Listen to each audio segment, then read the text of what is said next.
Serial में आने वाला है कि नया। तो अब राही वैसे मिलने के बाद बेहद घबरा जाती है। उसे ये कहती है कि अगली बार आप मेरी जिंदगी में बताना मम, वरना मैं आपको नहीं छोड़ूं। मेरी जिंदगी में आप वैसे ही काफी बर्बादियां ला दी है और अब मैं और बर्बाद नहीं होना चाहती, इसीलिए आपकी परछाई भी ये फैमिली या मेरे पे नहीं पड़नी चाहिए। तभी वह वहाँ से चली जाती और प्रेम राही के पास आता। यह कहता है किरकार राही तुम मिल ली, तुम गए कब से ज्वाइन करना। राही ये कहती है प्रेम मुझे नहीं लगता मैं यहाँ डांस सीख सकती, कि मुझे अपनी फैमिली भी संभालनी है और मैं रहना नहीं चाहती हूँ। ये चाहती हूँ कि हम यहाँ से जल्द यहाँ से चली जाए, हम अपने घर जाके ही रेस्ट करें। तभी प्रेम ये कहता राही ये तुम क्या कह रही हो, तो डांस सीखना बहुत पसंद है, तुम्हें अपना खुद का इंस्टीट्यूट भी खोलना था, तुम ऐसा बोलोगी ऐसे चलेगा, तुम्हें कुछ हुआ है से कम आज के दिन तो हम यहाँ बिता सकते। फिर राही ये कहती है कि हाँ बिल्कुल भी नहीं रहना प्रेम, यहाँ पे पॉप्स की याद आ रही और मैं अपने पॉप्स को याद करके दुखी नहीं होना चाहती। तभी ये कहता है कि कुछ और बात है, मुझसे कुछ छुपा रही हो रहा है, अचानक से इतनी चेंज कैसे हो सकती, मैं यहाँ पे काफी अच्छा लग रहा, तुम यहाँ एक पल भी रहना नहीं चाहती। तभी प्रीत सब चीजें बोलता है जिसके कारण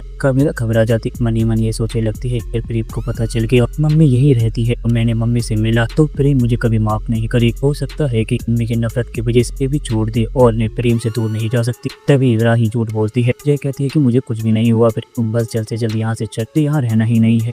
प्रेम चौंक जाता है और सोचता है कि आखिर अचानक यहाँ पे क्या हुआ, तो राही को यहाँ पे रहना ही नहीं और राही को कुछ ना कुछ जरूर हुआ है, उसने कुछ ऐसा देखा कि से वो यहाँ रहना नहीं चाहती। भी प्रेम बात को पता करने में लग जाता है, सोचता है कि आखिरकार अचानक से ऐसा क्या हुआ है जो राही यहाँ रहना नहीं चाहती है और यहाँ डांस भी सीखना नहीं चाहती। कि राही बहुत खुश हो गई और उसकी खुशियों का ठिकाना नहीं, उसने यहाँ डांस सीखना का एडमिशन होने वाला है, पर राही अब अचानक से किस के लिए मना कर रही है और वह ये सब चीजें नहीं कर सकती। तभी प्रेम हर चीजों को पता करने में लगता है, उसे यह पता चलता है कि किसी औरत से मिली थी। तभी राही यहाँ रहना नहीं चाहती। तभी मैं सोचता है कि आखिरकार वो औरत कौन हो सकती जो राही से मिली है। राही तो मुंबई में किसी को भी नहीं जानती। ये पता चला है कि राही ने उसे अपने गले भी लगाया है। उस औरत के बारे में पता करना हो, प्रेम उस औरत के बारे में जानना शुरू करता है, उसे यह पता चलता है और कोई नहीं बल्कि अनुपमा जोशी और अनुपमा से ही मिली है के बाद से उसे मुंबई में नहीं रहना। तभी प्रेम राही के पास पहुंचता और राही से यह कहता है कि राही यहाँ पे किसी दिन मिली हो। राही झूठ बोलती, ये कहती है कि मैं किसी से नहीं मिली हूँ, फिर क्या सोच रही हो, कोई मैं मिल सकता है, यहाँ पे किसी को जानते भी नहीं।